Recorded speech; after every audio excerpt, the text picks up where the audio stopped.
Welcome back to Crypto Equation, and today we are going to confront a reality that very few people are ready for, a reality that is not based on hype or speculation, but on the actual transformation happening deep inside the global financial system, and the growing understanding that owning 1,000 XRP will soon feel like a luxury, a privilege, and eventually a dream.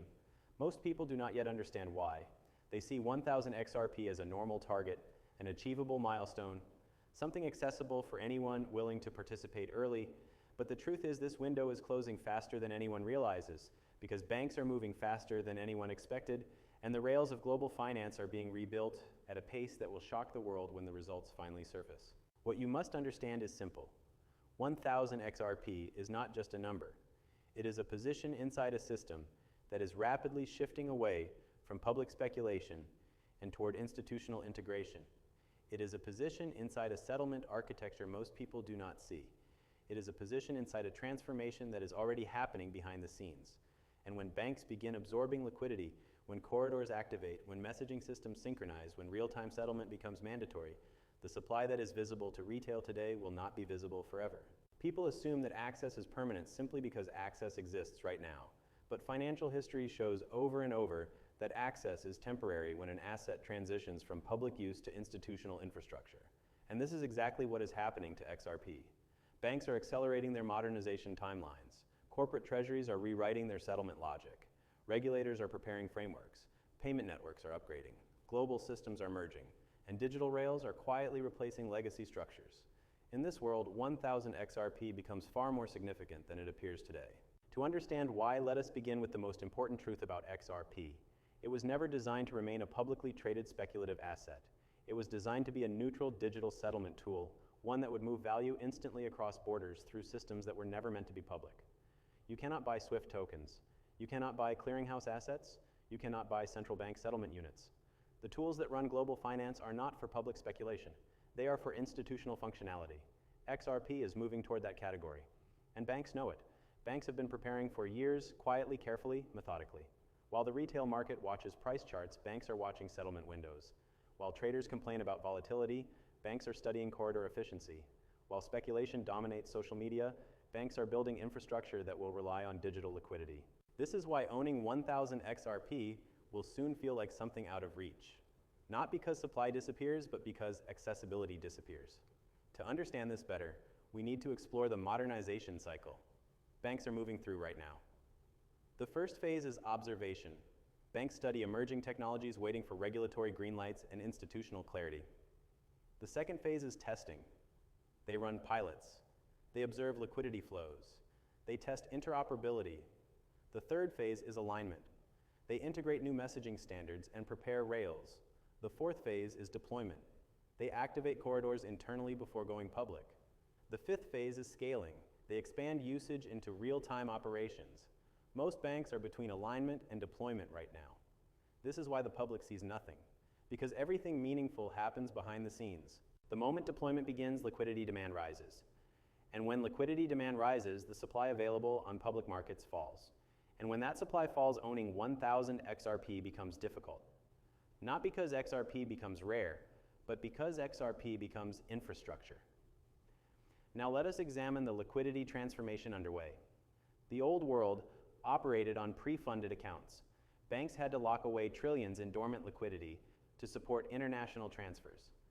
This system is slow, fragile, and extremely expensive. The new world eliminates the need for pre-funding.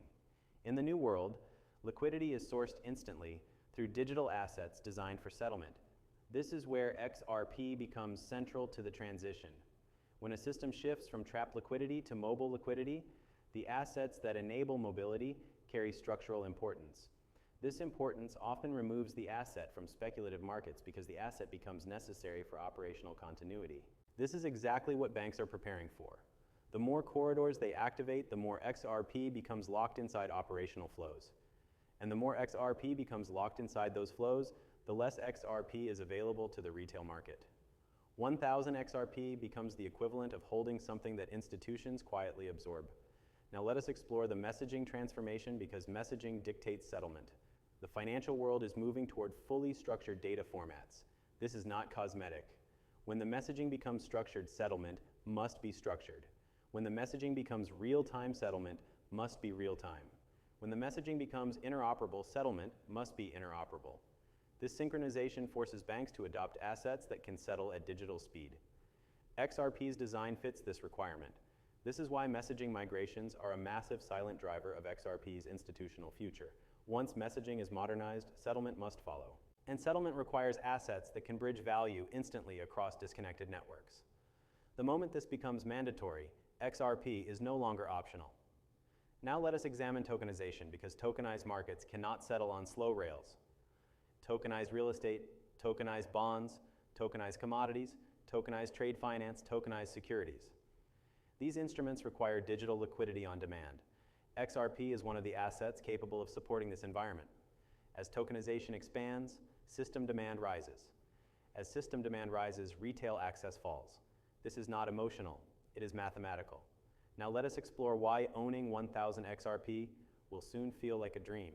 It is not because 1,000 XRP will become extremely expensive. It is not because it will disappear. It is because banks will increasingly need it more than retail investors do. Banks need XRP to move value. Institutions need XRP to settle international flows. Tokenized markets need XRP to bridge assets. Cross-border corridors need XRP to function. This system-level necessity pushes XRP toward institutional control, not because of manipulation, not because of secrecy, but because of structural evolution. Retail markets are temporary phases of an asset's life cycle. Infrastructure is the final destination. Once an asset becomes infrastructure, it leaves the retail environment. This is why 1,000 XRP today is something almost anyone can buy. But 1,000 XRP in the future will be something only early participants hold, because the system itself will absorb the majority of available liquidity. Now let us explore the psychological misalignment that causes people to underestimate this. Retail investors see markets. Banks see systems. Retail investors see charts. Banks see rails. Retail investors see price. Banks see liquidity. Retail investors see volatility. Banks see efficiency. They are looking at different worlds.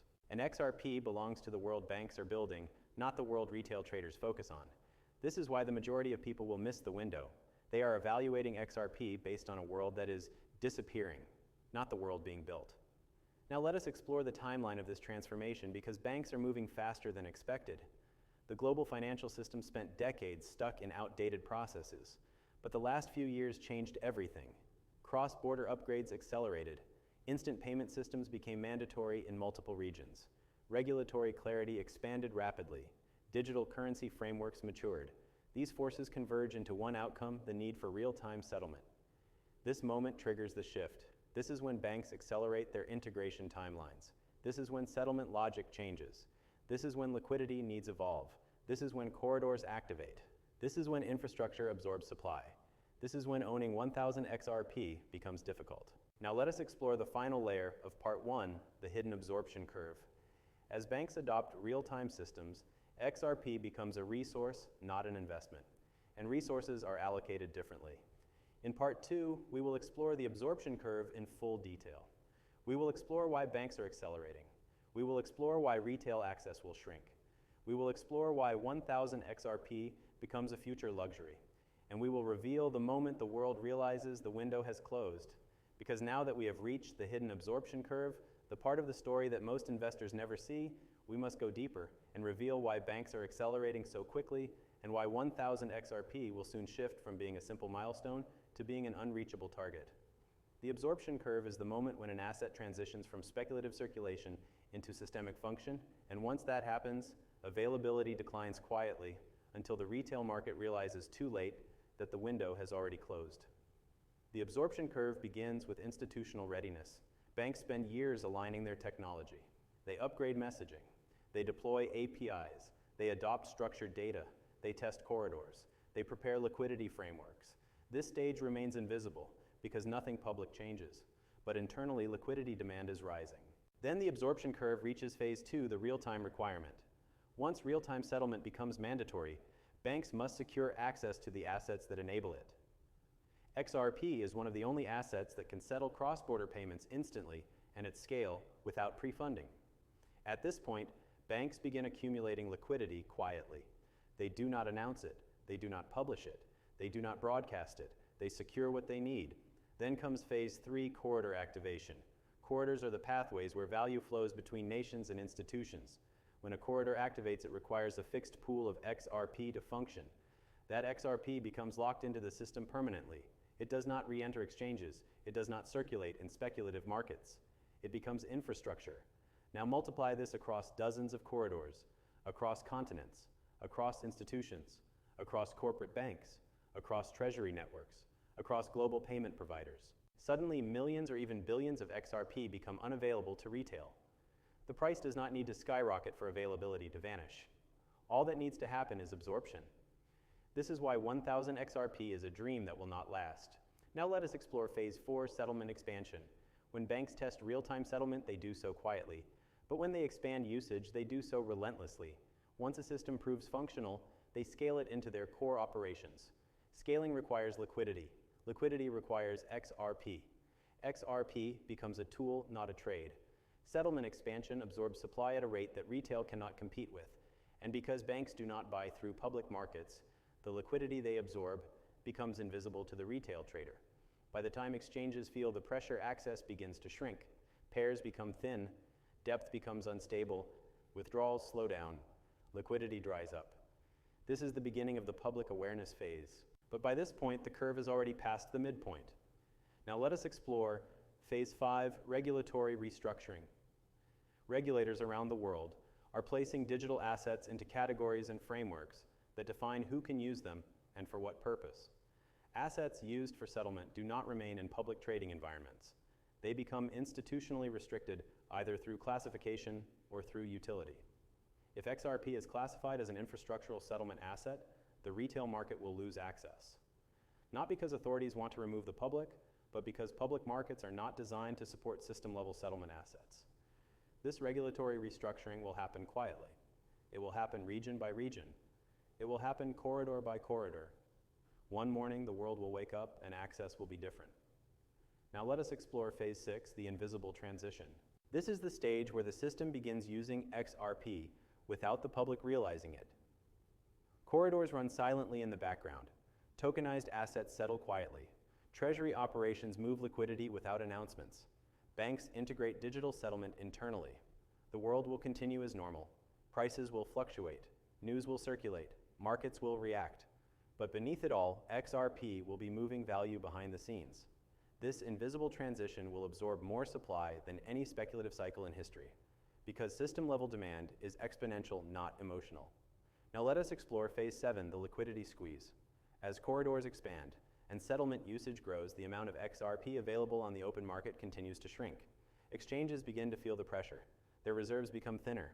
Their liquidity providers begin to dry up. Buying XRP becomes harder and more expensive. Retail traders begin to realize that access is not the same as supply. You cannot buy what institutions have already absorbed.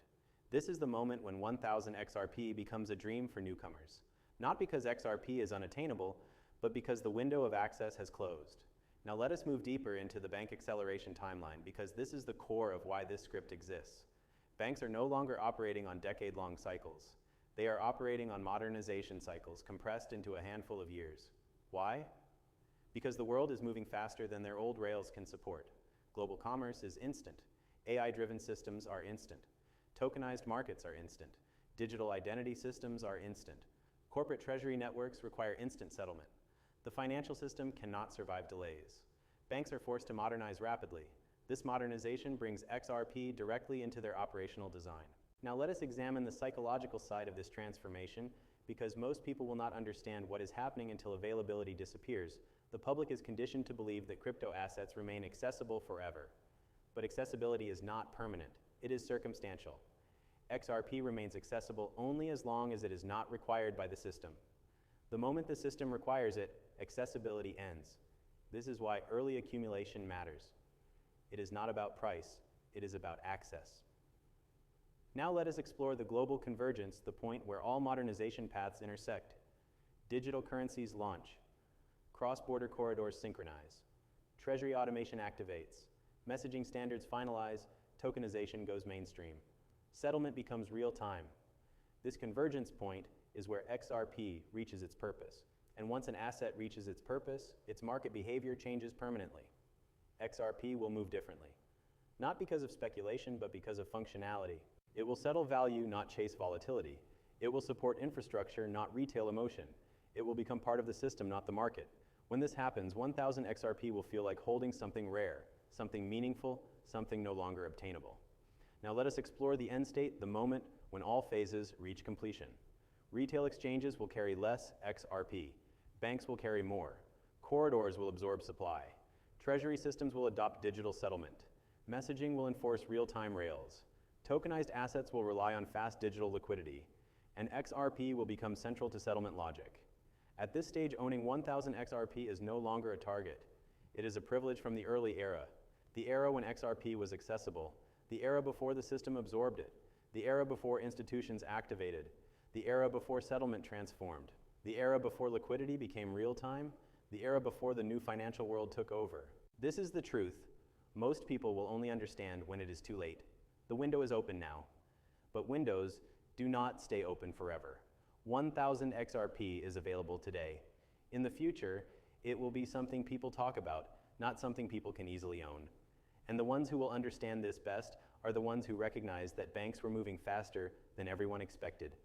Now let us explore the final layer of part 1, the hidden absorption curve.